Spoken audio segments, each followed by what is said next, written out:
Hello guys, आज चाहिँ हाम्रो खेतमा बिउ निकाल्ने भनेको थियो। त्यसपछि चाहिँ म खेततिर लागिसकेपछि यहाँनिर चाहिँ मम्मी अगाडि नै आइसकेर पूजा गर्दै हुनुहुन्थ्यो। पूजा गरिसकेपछि चाहिँ यहाँनिर मम्मीले दिदीलाई टिका लगाइदिनु भयो।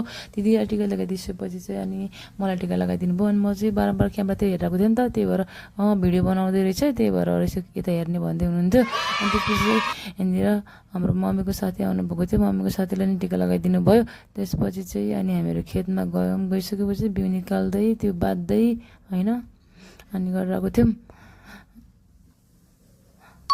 अनि त्यसपछि मेरो बिउ अनि त्यसपछि भाउजू आउनुभयो। अनि भाउजूले चाहिँ दिदीले टिका लगाइदिनु भयो। यहाँनिर चाहिँ हाम्रो गाउँको काका हुनुहुन्छ, उहाँलाई टिका लगाइदिनु। यो चाहिँ बिउ हो होइन, उहाँहरू चाहिँ बिउ गर्दै हुनुहुन्थ्यो। त्यसपछि चाहिँ बाँध्नेवाला एकदम सुकेको थियो, त्यही भएर यसलाई रुचाउन गएका थियौँ हामीहरू चाहिँ। आजलाई यति नै भिडियो गाइस, बाई बाई।